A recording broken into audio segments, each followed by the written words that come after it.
Let me ask you something. Have you ever noticed that no matter how motivated you are, no matter how much you know what to do, your body just sometimes won't cooperate? Your brain just kind of gives you the middle finger, you know? You overreact, you shut down, you procrastinate, you feel tense for no obvious reason. See, that's not a mindset problem, that's a nervous system problem. And today, I want to show you why nervous system mastery is the next level of mental discipline and how to start training it like a martial art. Most personal development teaches you how to think better, you know?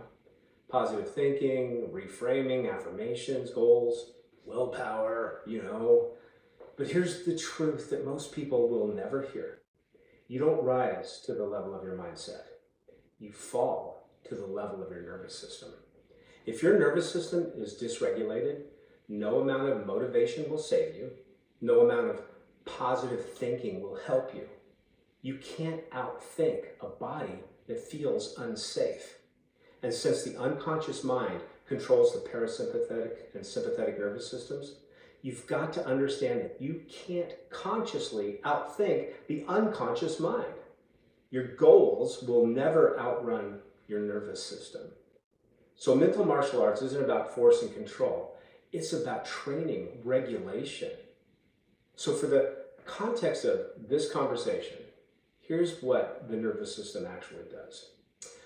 Your nervous system decides before your conscious mind even weighs in whether you feel calm or anxious, focused or scattered, powerful or overwhelmed, present or checked out.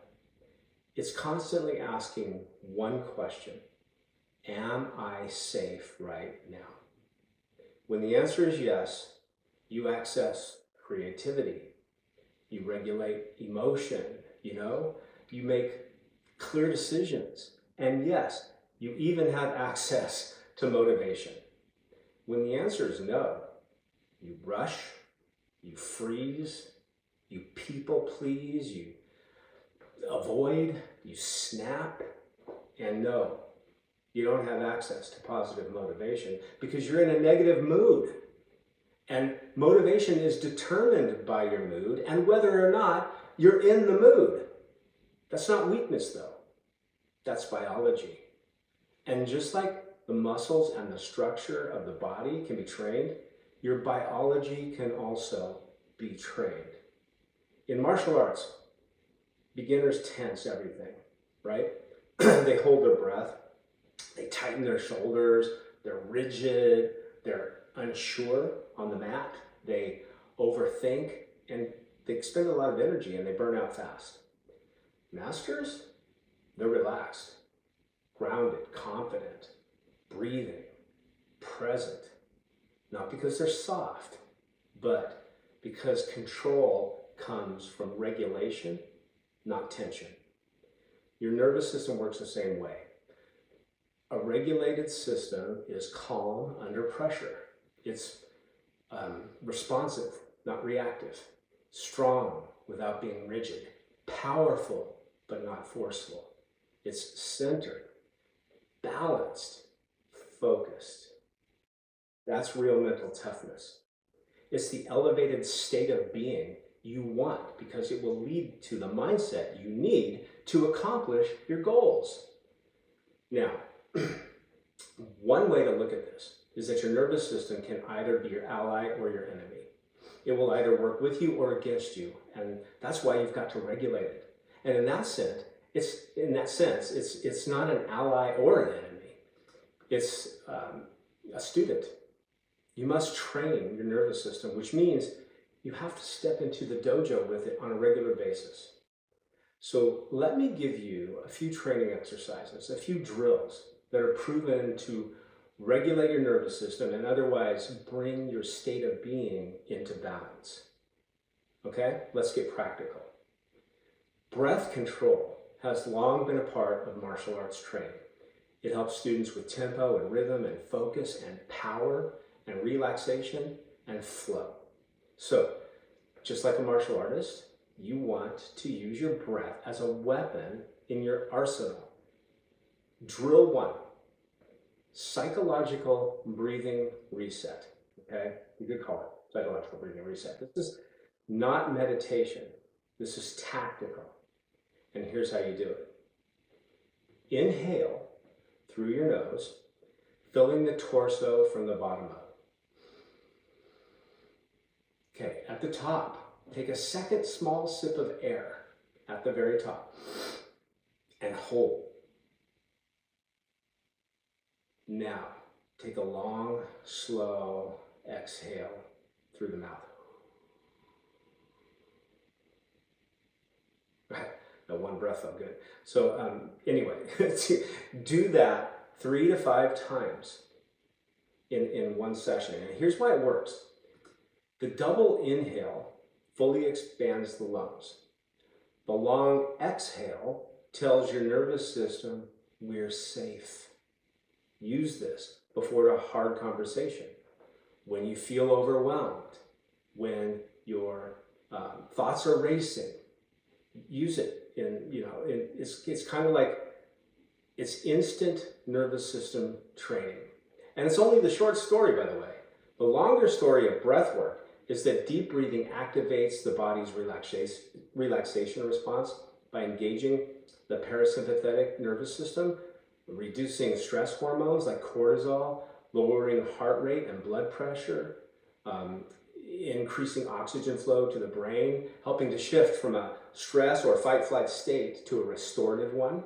It calms the mind. It really does. It improves mood, enhances physical performance. What else? It aids in digestion. It strengthens the body's resilience against stress and anxiety. You can look this up. Google it. Let's move from before I move on, just do that. Do that breath control often and train yourself. You'll see a difference in your calm response. Okay, let me move on. The next drill that I want you to do and is to think about also is that slow is strong. Remember this, slow is strong. So drill number 2, slow down one thing on purpose, consciously. Because when the nervous system is dysregulated, everything speeds up. So you train the opposite. Pick one thing today and do it at half speed. Walking, eating, I don't care, brushing your teeth, speaking. Slow down, not to relax, but to regain control mindfully.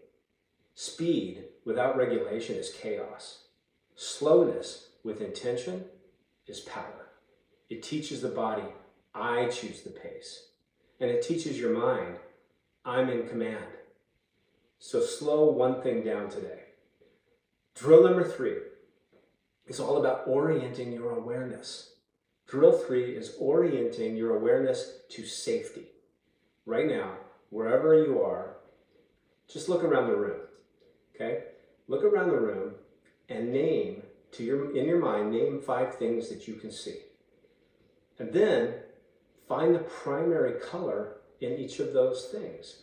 Let your eyes move slowly.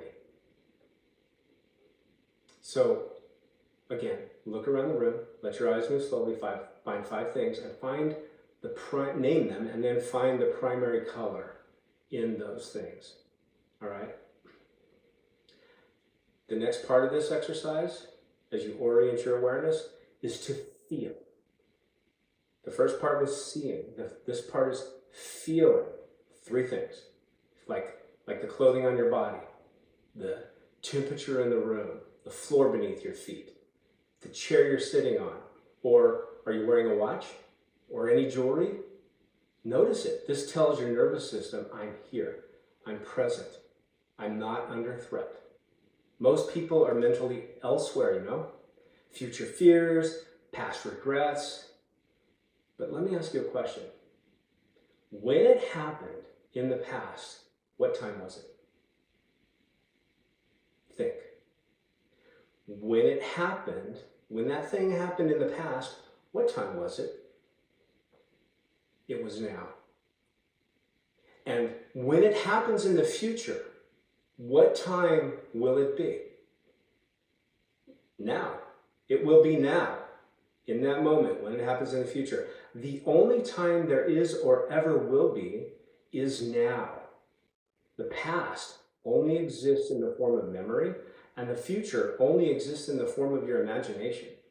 You see, presence is not philosophical, it's physiological. Okay, lastly, I want you to redefine discipline. And here's the reframe I want you to take with you. Discipline is not forcing yourself to push harder. Discipline is knowing when to regulate before you respond. The strongest people are not the most aggressive. They are the most regulated. They're centered. They pause, they breathe, they choose. That's mental martial arts. So here's your training assignment if you want to do it, and I hope you do. For the next 7 days, practice the breathing drill once a day. Twice is better. Practice orienting your awareness once a day. Twice is better. Slow one thing down intentionally each day. 2 are better. Lastly, notice when your body reacts before your mind. Notice it, really. Noticing is a big deal. Notice when your body reacts before your mind does. That's practicing self-awareness. This is not self-help. This is self-mastery. So listen, I invite you to share your experience. If you do these exercises really, if you really do them for the next 7 days, come back to this video and comment about what occurred for you during the week. If this resonated with you, like the video. Subscribe if you want to train your mind like a warrior, not a worrier. And remember, the mind you train determines the life you live. I'll see you in the dojo.